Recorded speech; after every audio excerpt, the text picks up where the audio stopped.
in North Korea, not only as an academic pursuit, but really to understand and then provide options to people who are working in the peninsula issues.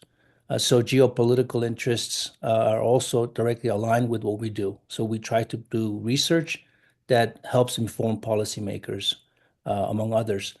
And we're happy to announce a four-part series of webinars. Like this is the first one, really to give a high-level perspective on North Korea's health system, how they think about health, and what has changed since COVID. And really, the most important one, I think, at the end is looking at what does international engagement with North Korea look like post-pandemic, post-geopolitical shifts that we have all seen. So, without further ado, I want to turn over the session to our two co-moderators. I just want to acknowledge our team. Hee Lee's on here. He really helped put together all these the specifics of this seminar series. Thank you, Hee.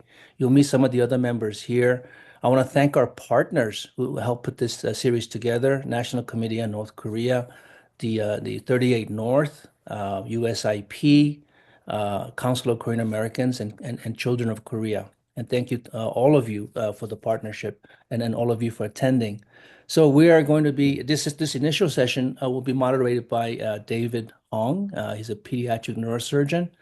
Occasionally, my roommate in Pyongyang when we used to visit there together. He has started a new NGO called Children of Korea. He's going to be one of our co-moderators, and he's joined by Esther Im, who is currently Senior Peace and Security Advisor at Foreign Policy for America, but she's no stranger to North Korea. She spent a long time at National Committee on North Korea, has been really a North Korea expert from early on. So let me turn it over to you, David and Esther, and thank you everybody for attending. Thanks so much, Key, for that great introduction. And it's so lovely to see everyone here today. I'm very pleased to have been asked to help co-moderate this discussion. Before we get started, I just wanted to, before I turn it over to David to introduce our speakers, kind of give you a preview of what to expect for this conversation, as well as some housekeeping. So we'll start off with a few presentations about the topic, and then we'll have a discussant kind of provide some context for the presentations, and then we'll have audience Q&A at the end for about 10-15 minutes or so. So please think about your questions as you're listening, and we'll be happy to entertain those. But please, you keep your speaker muted for the duration of the conversation, but please feel free to use the chat if you have any comments or questions as they pop up, and we'll be happy to get to those at the end. And when we get to the Q&A session, we'll just ask people to raise their hands or throw their questions in the chat so that we can ask them to our speakers. And I will turn it over to my co-moderator, David Hong. All right, thank you, Esther, and thank you, Key, for the introduction. We're really excited about our four-part series coming up here, so we'd look forward to your future attendance, which should be monthly sessions roughly, and we'll give you the dates at the end. So first we'll be hearing from Angie Sohn. She's a graduate student in master's program of public policy at the Harvard Kennedy School. She's going to be presenting on a lot of our research that has been taking place and give us the broad overview of what the North Korean health system has looked like, at least what we can know about it from afar and also just from experience. This will be followed by Nagi Shafiq, who is a retired public health specialist. He's been in North Korea many times working with UNICEF and WHO, and has a lot of direct firsthand experience. And so he's going to be able to share with us some insight from being on the ground. So why don't we start with Angie, if you're ready to present. Thank you so much, first of all, for tuning into our session today. Once again, my name is Angie Son. I'm a current graduate student at the Harvard Kennedy School and a member of the Korea Health Policy Project. So today I will be giving a summary presentation on some previous research and analyses that was conducted by members in our program. Just a quick side note, this is actually a photo of Dr. Ki Park, one of our members, during his time working in an operation room in North Korea. And so you may see some similarly interesting photos from North Korea throughout this presentation, so please do stay tuned. So to get us started, in particular, we'll be taking a look at 4 articles. So number 1, North Korea's surprisingly robust healthcare system. Number 2, national health priority trends in the DPRK. Number 3, North Korea's participation in multilateral health agreements, the case of WHO's Framework Convention on Tobacco Control.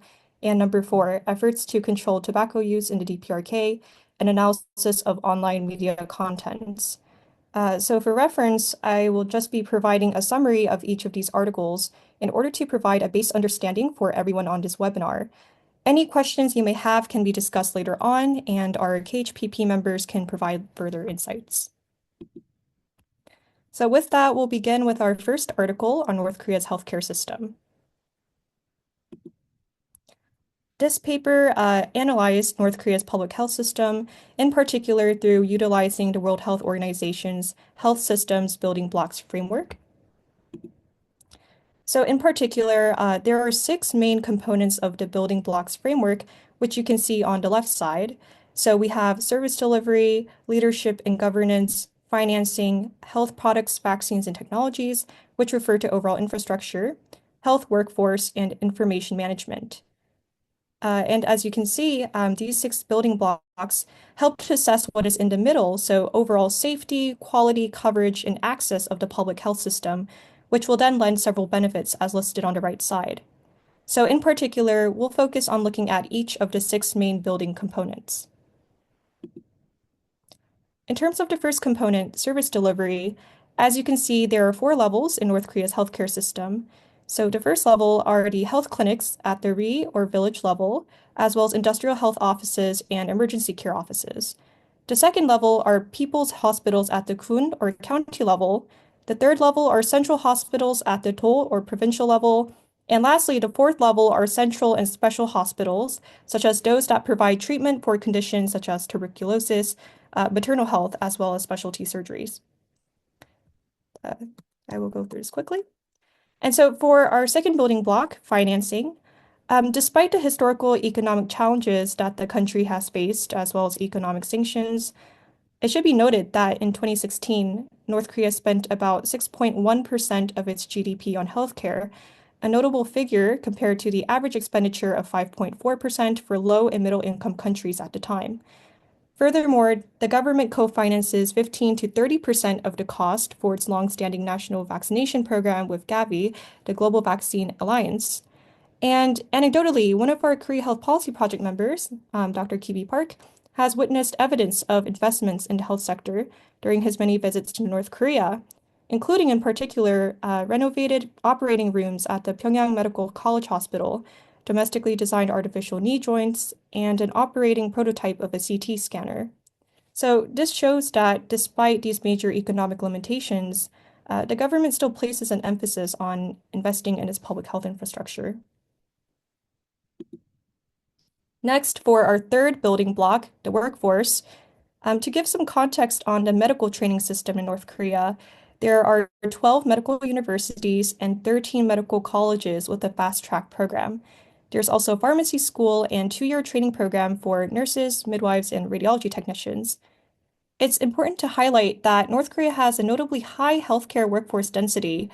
North Korea has a ratio of around 3.5 doctors, 3.9 nurses, and 0.3 midwives per 1,000 people. As you can see on this chart on the right, countries like the US and South Korea have a ratio of just 2.6 and 2.5 doctors per 1,000 people. So it's evident that North Korea actually boasts a high density of medical workers, even compared to developed countries that have more sophisticated public health systems. Moving on to infrastructure, these are just some statistics. So overall, North Korea has 133 provincial level hospitals, 1,608 county level hospitals, and 6,263 clinics at the village level. There are also 12 blood centers and a total of 235 hygiene and anti-epidemic stations throughout the central, provincial, and county levels. Despite there being many clinics throughout the country at each level, North Korea still suffers from a shortage in medical supplies, which has been exacerbated by sanctions on vital materials that are needed to build medical equipment. Now for our fifth building component, information management. This chart shows the overall information reporting system, in which, as you can see, there is a hierarchy from the local health facilities to the county department to the provincial bureau and then the National Ministry of Public Health. Lastly, for governance, the DPRK has historically focused on a juche-oriented health system, in which juche is a foundational ideology that overall focuses on promoting the country's own self-reliance. However, since the Great Famine in the 1990s, there has been an increase in cooperation with international organizations, such as the WHO, United Nations Population Fund, UNICEF, and others. One side note is that an analysis of government health editorials shows that the government has placed a focus on areas such as disease control, maternal and child health, health system strengthening, and addressing social determinants for health, in which our second article will discuss this further. So overall, for this first article, we assessed that North Korea has a robust and skilled workforce, as well as a devoted interest in public health. Many of our Korea Health Policy members who have worked in hospitals in North Korea have actually attested to the professionalism and dedication of North Korean medical workers. However, despite this great interest in public health, North Korea still faces challenges such as a lack of accessible health services, especially for rural communities, a shortage of medical equipment and medication, as well as financial constraints. Nonetheless, there is immense potential for North Korea, especially when it comes to its workforce. All right, we'll now move on to our second paper, National Health Priority Trends in the DPRK. This paper overall focuses on the National Health Priorities, or NHPs, that were published in 2004 to 2010 and 2016 by the government. And overall, the authors found that there was a shift in alignment with the global community. And these are just some images of healthcare priorities in North Korea, such as telemedicine and technological developments. So here's a table that just summarizes the various national health priorities over the years. We'll take a closer look at the overall trends. So first, we see that the top two NHPs in 2004 were tuberculosis, malaria, HIV/AIDS, as well as other infectious diseases. This was a top priority up until 2010. However, from 2016 to 2020, explicit references to communicable diseases were absent. And this may mark a general shift of a decrease in infectious diseases in the DPRK, which is actually consistent with broader global trends.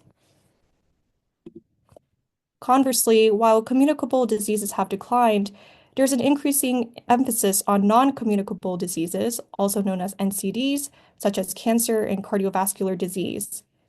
This increase in NCDs may be attributed to various factors such as aging population or high rates of tobacco and alcohol use. The WHO published in 2018 that NCDs accounted for 84% of deaths in the DPRK, which is an increase from 65% in 2010.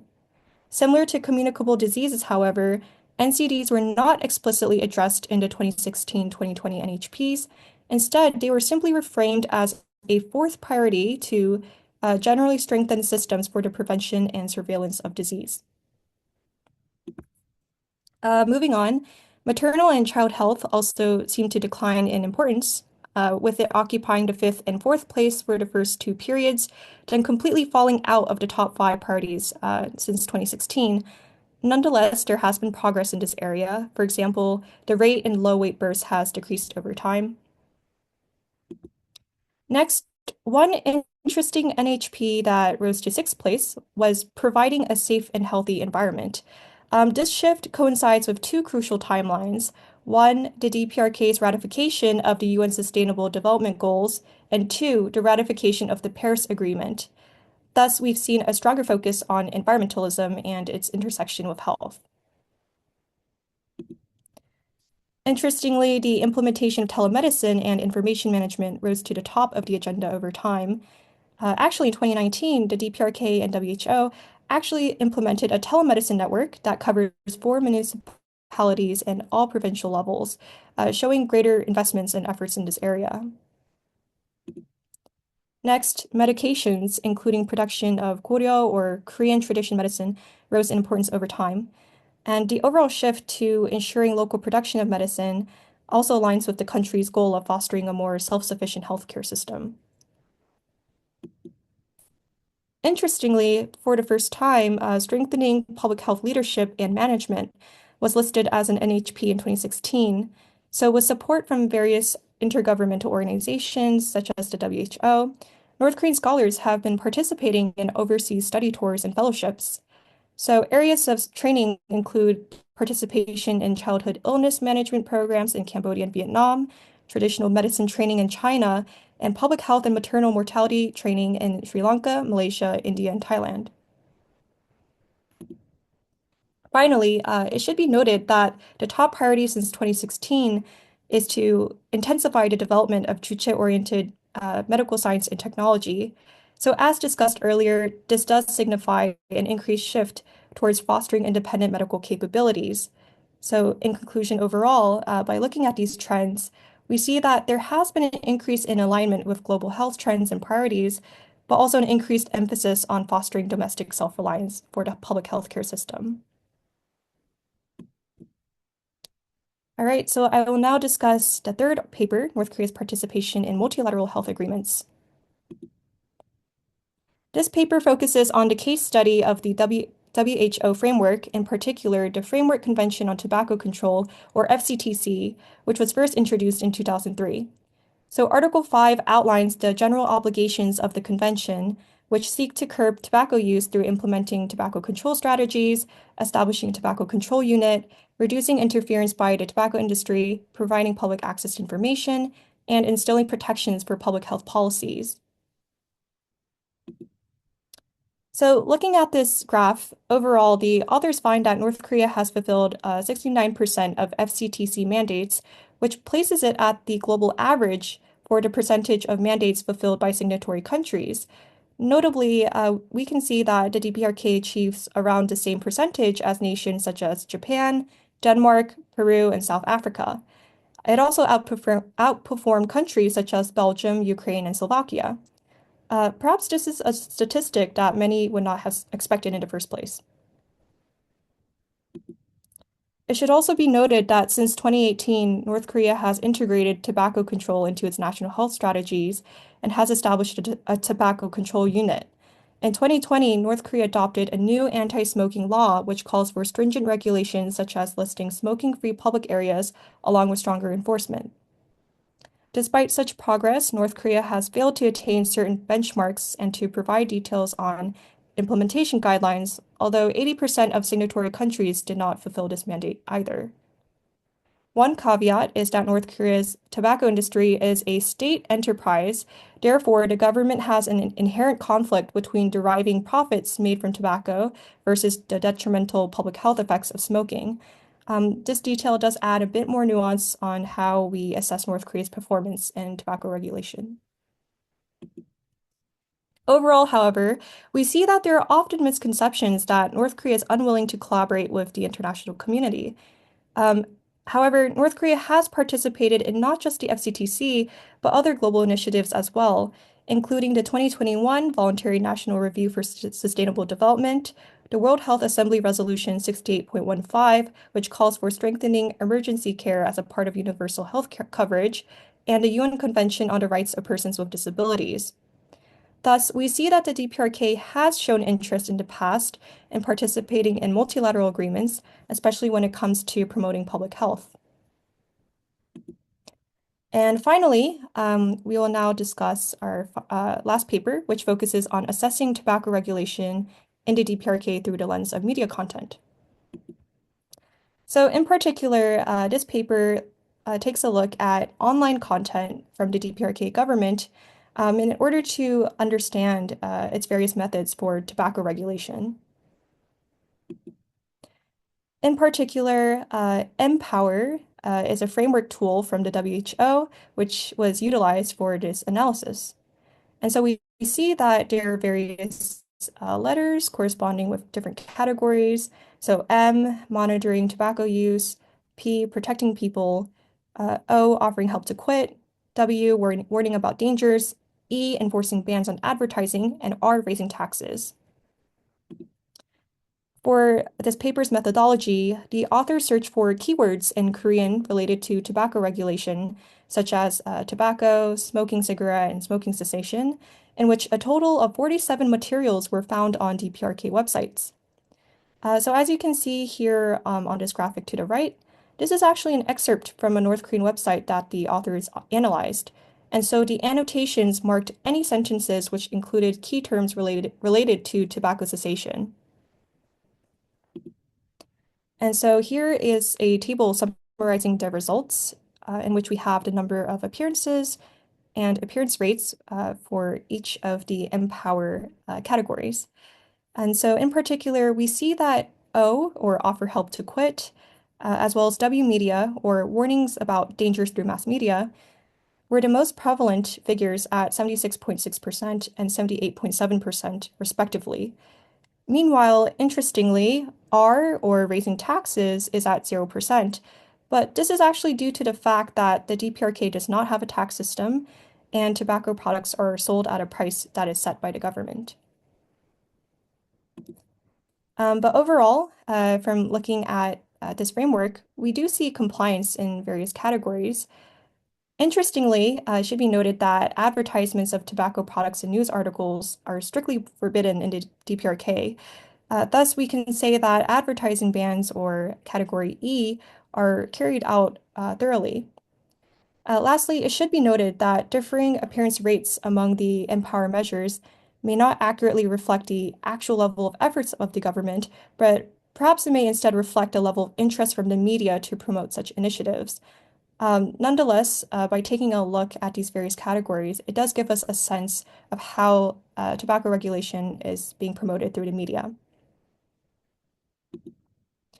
So in conclusion, we've covered 4 various papers discussing North Korea's public health system, national health priorities, a case study with the Tobacco Cessation Initiative, as well as online media contents. Overall, despite popular belief, the DPRK has demonstrated interest and engagement in global initiatives, especially when it comes to the interest of public health. Furthermore, North Korea possesses a highly skilled and devoted medical workforce, but suffers from a lack of resources. Understanding these challenges, as well as areas of opportunity, we can potentially identify avenues for cooperation in the realm of public health with the DPRK. And so with that, I hope this presentation has been insightful, and thank you so much for listening. Thanks so much, Angie. That was really, really in-depth and very informative. Thanks for putting all that together. We'll turn it over to you, Nagi, to share your thoughts with us. Okay, thank you. Thanks to Angie for the good presentation. And also she presented some of the work of the group. And I think it will be followed later, also other occasions, so that people can take more insight as much as we can to the health system in North Korea. I'm Nagi, a medical doctor, and we're specialized in public health. Just I want to tell first, joining the humanitarian work is different completely from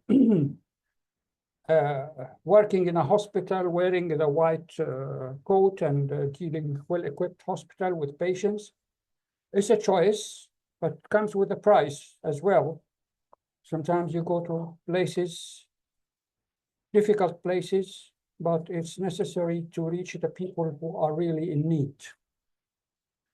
I have worked in 8 duty stations.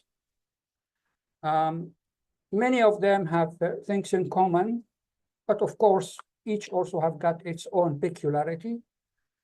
And in North Korea, I worked first for UNICEF and then for WHO. Technically, North Korea also have got something in common, but working there is completely different from other stations. In terms of dealing with the host country, with the donors, with my own organization, with the media, most of the people who work in North Korea tried their best to understand and to cope with the situation. And but we had to deal with the country's restrictions, security concerns, and sometimes some absurd demands from the donors, media chasing and sometimes twisting the facts,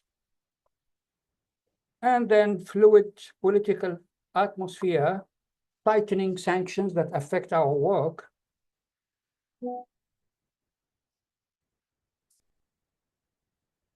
Finally, and despite all the challenges and sometimes frustrations, my overall conclusion, and I believe that some of my colleagues who work in such situation would agree with me, that engagement was the right choice, that our time there was not a waste,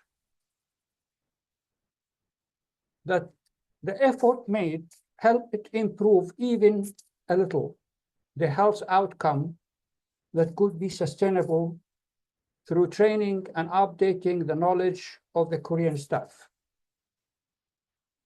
The presentations that Angie present, for example, if we talk about the health priorities and the trend in health priorities, it gives us the chance to compare between three health priorities. First of all, let me explain. National health priorities, it's the country-owned priorities or concerns about health. And for any organization would like to work with the country should abide by these priorities. And in this term, all the health organizations, whether WHO or UNICEF or whatever, they should also be selective about these things. These were the comparison was between three national health priorities between 2004, 2010, and 2016. And it revealed the change over time. It revealed that the landscape is changing, and to follow also the update on the ground based on the health information system, and also from the update of the international community. For the health system, the report used the famous 6 building blocks of the WHO, and it shows also that how much it is really difficult also to achieve some kind of sustainable health system. It shows the constraints also, especially in funding. However, also they have achieved some good results compared to the countries in the same situation or countries in Asia. And finally, about the participation in multilateral health agreements, we focused on the tobacco framework convention on tobacco control. Actually, the case started even before they ratified the convention. And we noticed that, and this is that there were some efforts. It was very difficult to change the old habits, especially in the working place. And by the way, it was not only about tobacco, but it was also alcohol use during the daytime. But I think that to a certain extent, it was accepted, and it's going slowly, but it made good impact. Just to also to add that before also the tobacco, there was many other ratification, like for example, the International Convention on Economic, Social, and Cultural Rights in 1981, the International Convention on Civil and Political Rights in 1981, the Convention of the Rights of the Child in 1990, and the Convention on the Elimination of All Forms of Discrimination Against Women in 2001. These commitments, again, reflect the country's openness and willingness to engage with and learn from its global partners. I hope I covered the presentation that Angie. Thank you. Well, thank you, Nagi. Did you want to discuss some of your pictures? The pictures, I think Heiji, maybe you can.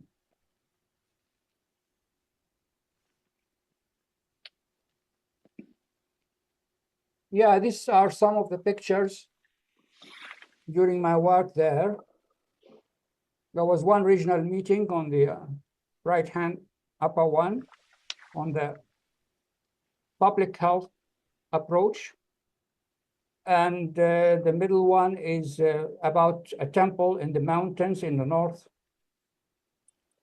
And the one on the waterfalls, famous waterfalls to the north of Pyongyang, that was retreat with UNICEF. And the one in the sea, when we were receiving for the WHO number of ambulance sent from South Korea in Nampo port. Yeah, can you, speaking about the ambulances, can you, oh, sorry, go ahead.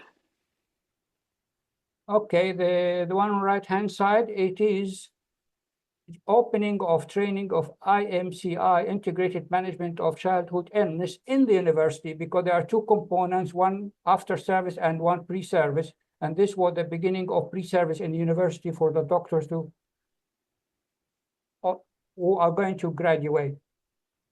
And the one left upper hand, it's in a county hospital. And the one in the middle is training in Hamhung. And the lower one is checking one of the ambulance received in a county hospital.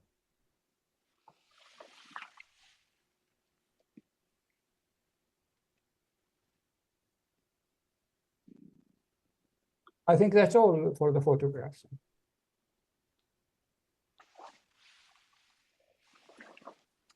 Great. Thank you, Nagi.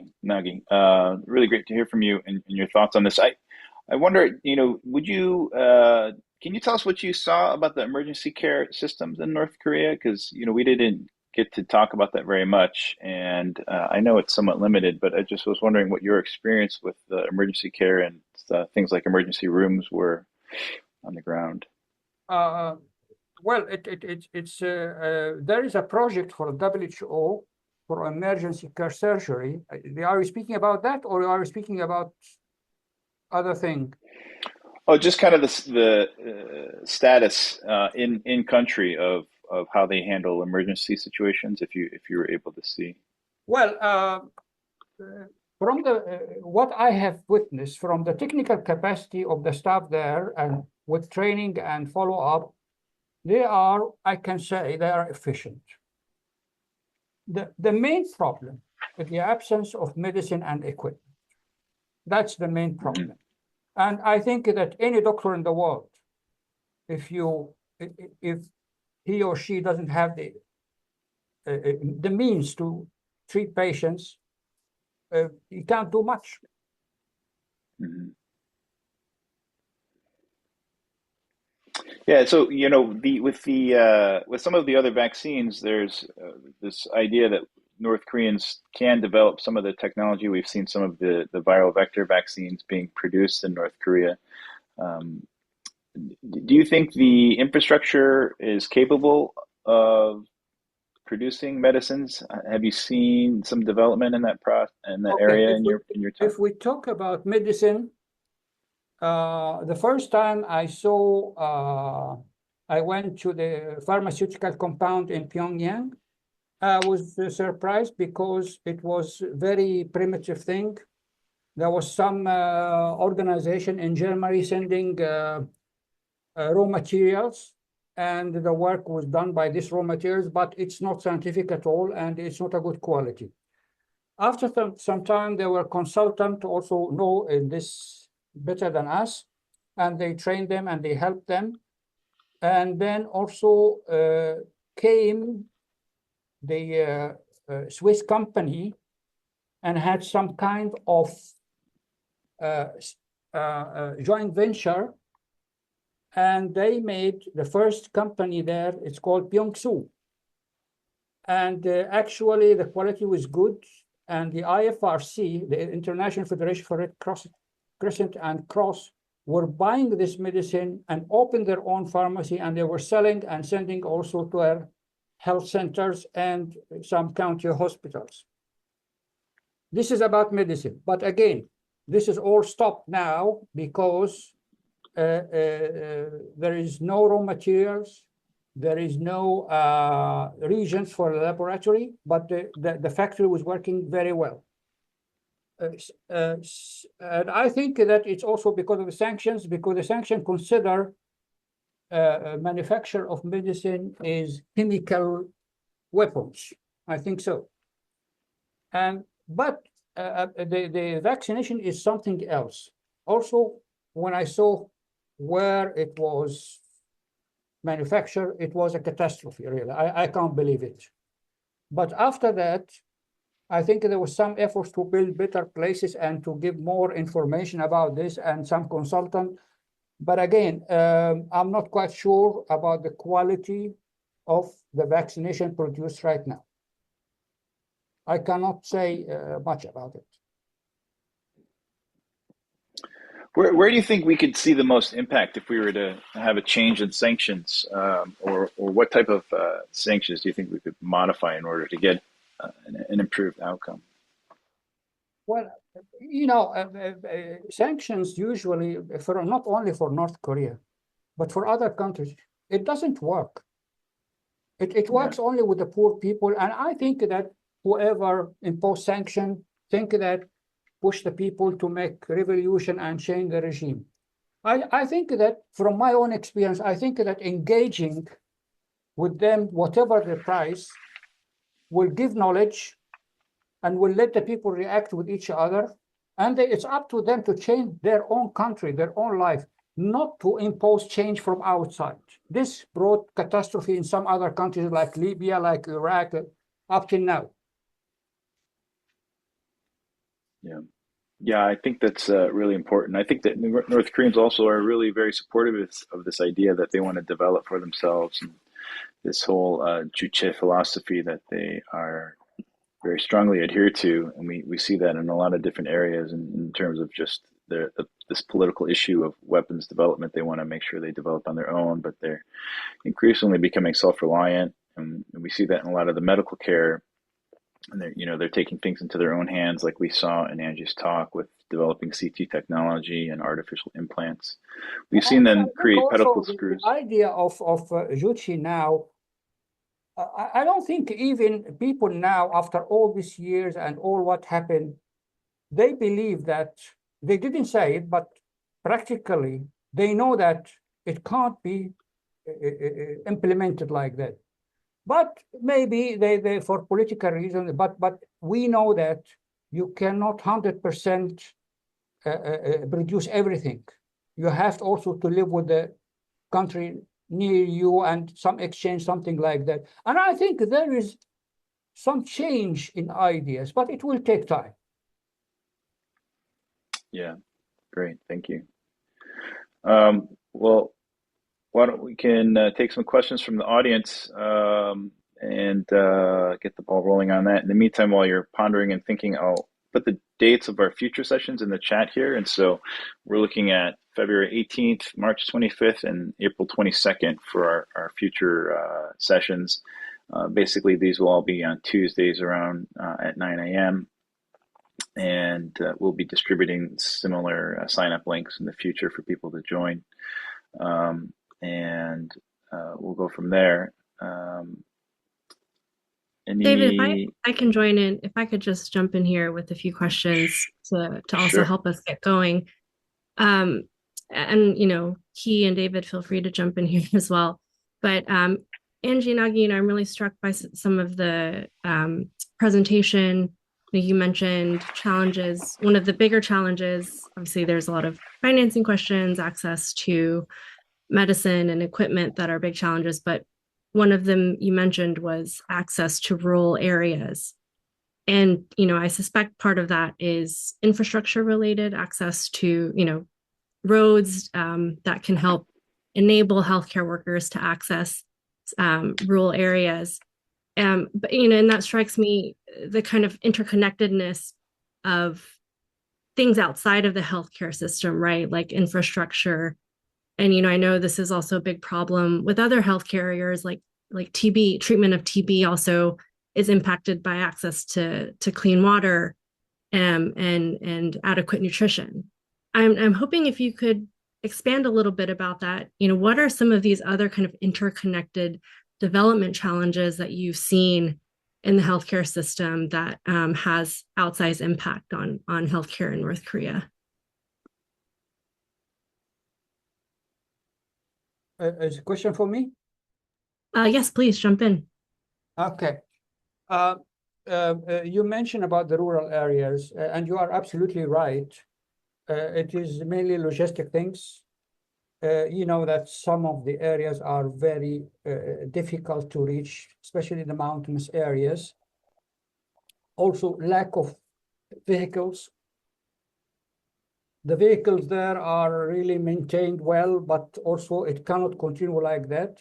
And also the lack of fuel. So that it is really difficult even if you want to transfer a patient. And I know that I heard many stories about women died in labor while transferring them, finding the car to transfer them. But that's why also UNICEF, for example, hired some trucks to transfer the medicine, and IFRC also, WHO helped in make some stores somewhere, so to provide this medicine at hand and to help. And when the ambulance came from ROK also, it helped to a certain extent. Okay, the good news that in the last time I was in North Korea, not the last time actually, in 2016, that was consultancy after my retirement with the WHO to help the ministry develop the 5-year plan for health sector and 5-year plan for the vaccination. And actually, this was the first time we discussed about social and environmental determinants of health. The same thing you talked about. And I was really very tactful, and we're trying to go around it, and I'm not expecting that they will accept it, but I was surprised by their acceptance and understanding of this point. For example, let me give you an example. If we talk about, for example, this is if in any country, not only in North Korea, go to any country, third world country, still they're suffering the main killer of the children, diarrhea, respiratory tract infection. Diarrhea because of what? Of water and sewage system. If you fix this system, you will save a lot of children and save a lot of money in health also. So I think that what I was happy about, that they accept the idea, and it was written and documented in the health plan of 2016, but unfortunately also this was the last plan, and I'm not sure it was implemented or not because also of the difficulties that happened later.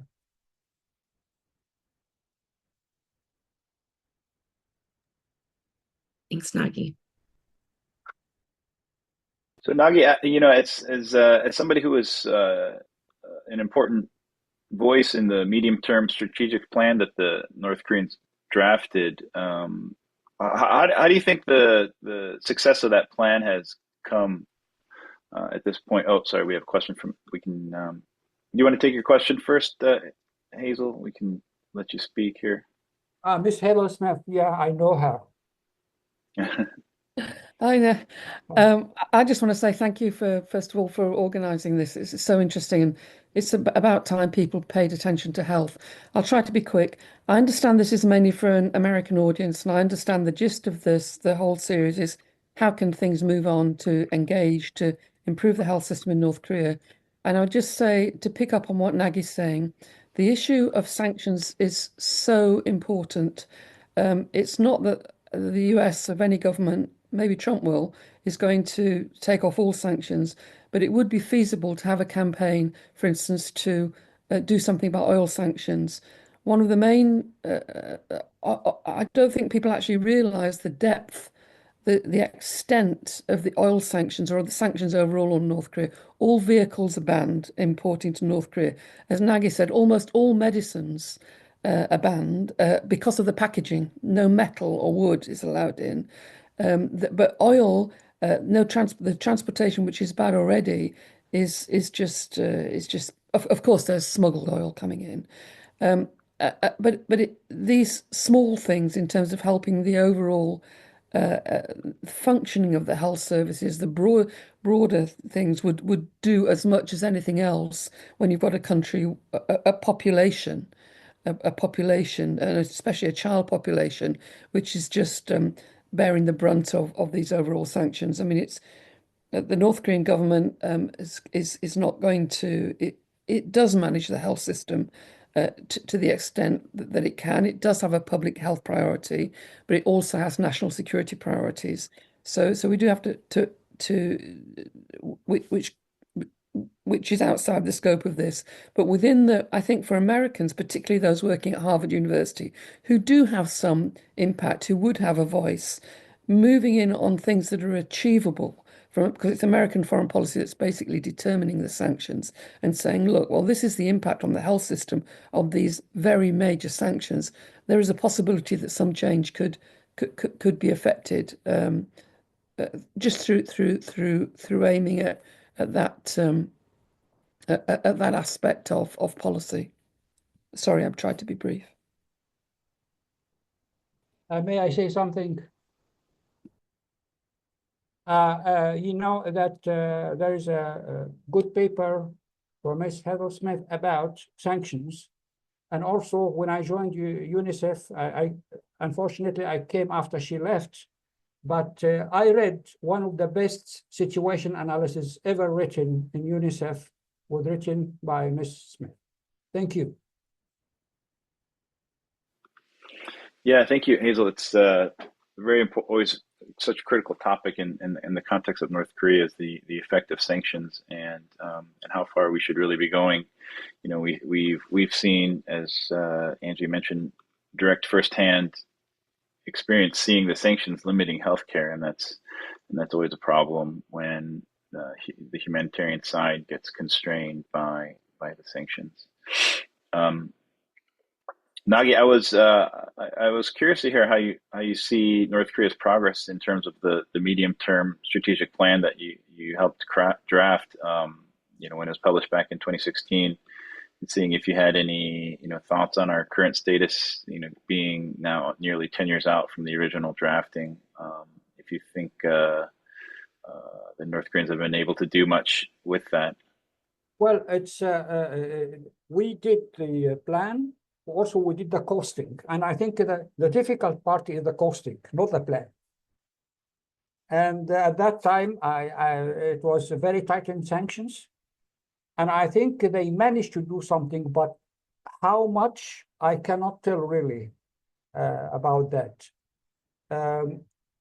I mean, they were trying something to get bits and pieces from here and there, but I'm sure that they couldn't implement the plan as they wish. Even you know that by that time, even something new happened, that the organization themselves, they cannot transfer money. And then you have to send some stuff to carry some cash for the expenditure. And sometimes the Chinese authority also doesn't allow people to carry so much cash. So it was very difficult. Even some Russian bank intervened at that time and tried to solve the problem, but it was not solved. So even now, if even the UN organization and NGOs go back to North Korea. It's still the problem of funding of the activities of the organization. I'm not saying about North Korea to receive money. I'm saying about the organization, the running costs of them. Still the problem that are not solved.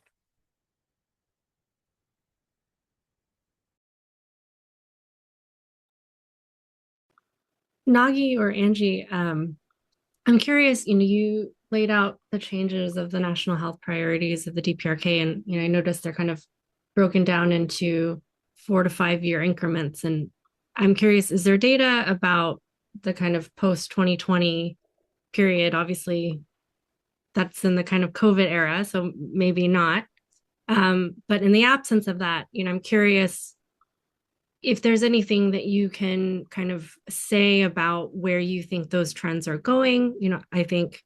I suppose North Korea might double down on some of the kind of self-reliance trends that you mentioned. But, is there anything also in the kind of internet, you mentioned they're shifting more toward international standards. Is there anything that we can expect based on either the COVID experience or other national trends about where North Korea's national priorities might be headed in the next 4 to 5 years?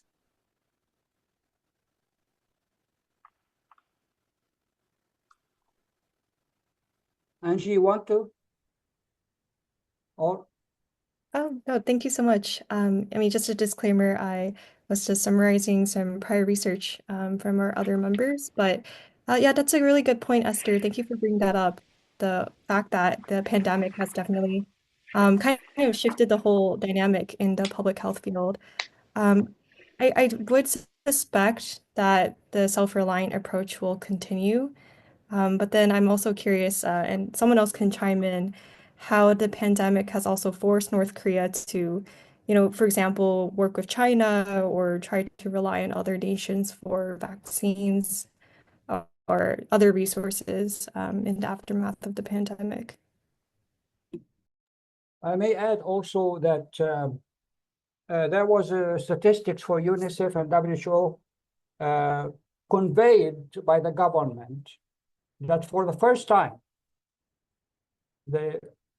the coverage of vaccination of children in North Korea dropped sharply. For example, it usually above 95. And that's true because also they have a good system of mobilization and the mothers are educated and they know the value of vaccination for their children. But for the first time, and this is a report from the country Ministry of Public Health to the UNICEF and to the WHO, that I think it was about 40% or less than that. That just give you a taste about what happened during the COVID period.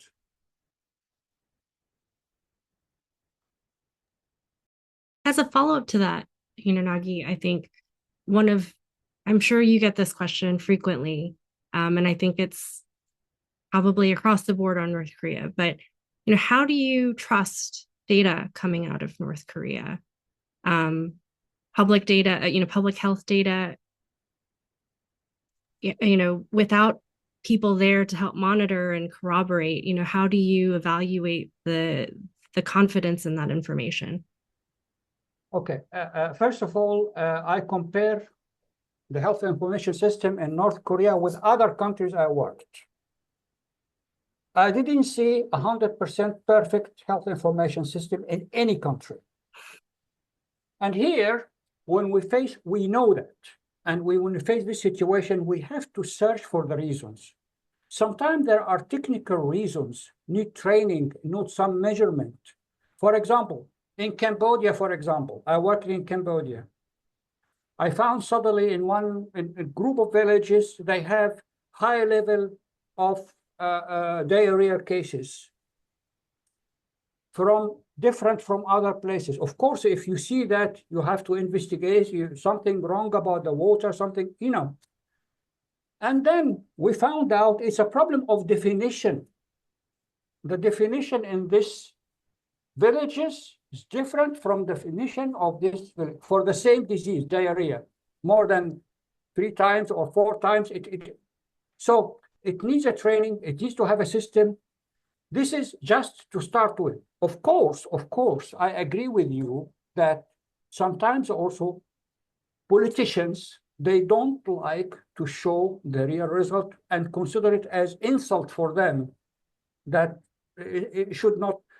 And I saw this behavior also in many countries. In North Korea, I think that all the information, even before digitalizing all the information, they record in small papers, and they have a good system of recording.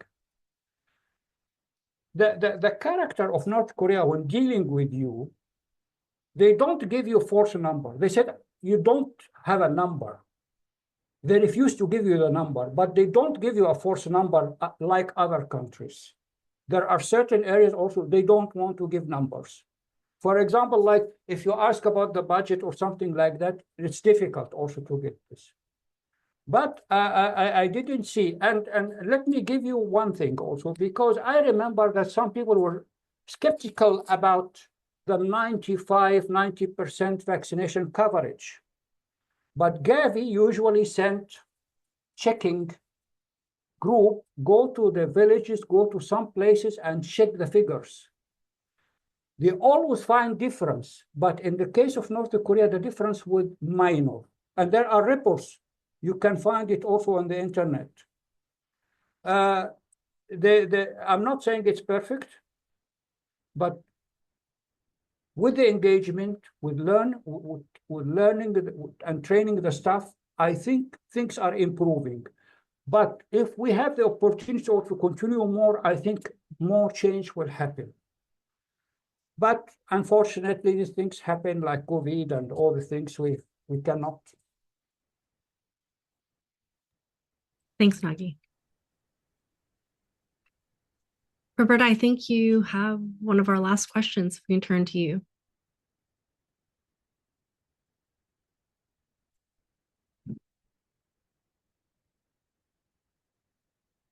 Roberta? I think you're muted. Oh, can you hear me now? Yes, we can hear you now. Yes, okay, thank you. I was interested in the commentary about North Korea's accession to international human rights agreements like economic, social, and cultural rights, and civil and political rights, as showing an openness toward the larger international community engaging with them and toward international standards.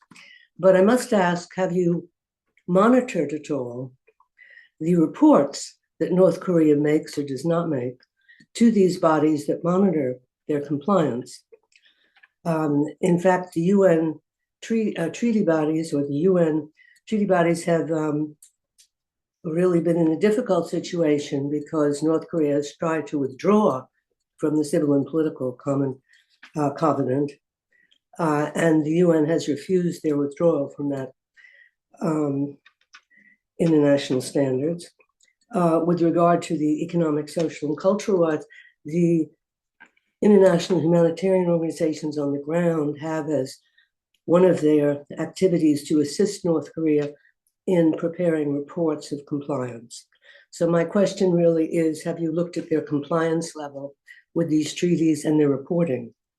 Because I think that would not show what was said to be shown, that is the openness to international standards.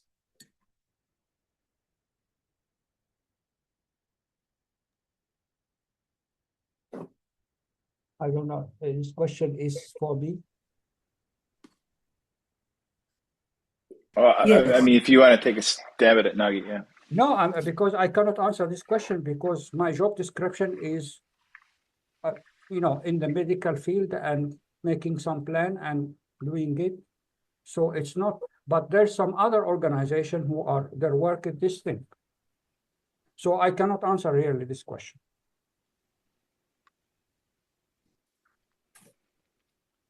Yeah, I think that's probably not something we are well poised to be able to provide insight on, but that does kind of come up come up in terms of information validation a lot of times when dealing with North Korea. But Hazel, sorry, I don't mean to put you on the spot here since you're a participant, but I did want to maybe just get your thoughts on what you might see as some low-lying fruit or some modifications of sanctions that might be more practical or more palatable in this kind of post-pandemic era when we've come to accept that global health and uh, globally addressing and preventing pandemic issues might be a bigger concern and a bigger factor in trying to change what we see as constricting the health in North Korea. Okay, thank you. Well, there's two things. One is that, can I just say that the health and food demands, requirements, in order to, given what's happened over the last few years, are so large that these cannot be filled by humanitarian organizations, whether it's WHO, whether it's the biggest ones in the world. It cannot be filled because we haven't got time to go into it, because the demand is so large in terms of what we know about the state of food insecurity, about what's required in the basic health system, etc. So we're talking about, the question is, could sanctions be ameliorated to, and it's sticking to food and health, to improve things in these areas, so in that limitation. My view would be that what is an achievable aim for any campaigning organization is to ask for what's happened in other countries where there have been sanctions, to ask for health and food security and agriculture, including agriculture, to be excluded from the sanctions regime, so that not as it is at the moment, where it's only humanitarian organisations that really can ask for a small import exports to North Korea to be excluded, but simply for the sanctions regime to say health, food security is to be excluded, and to start from there. So it would be exceptional if anything was imported, was sanctioned.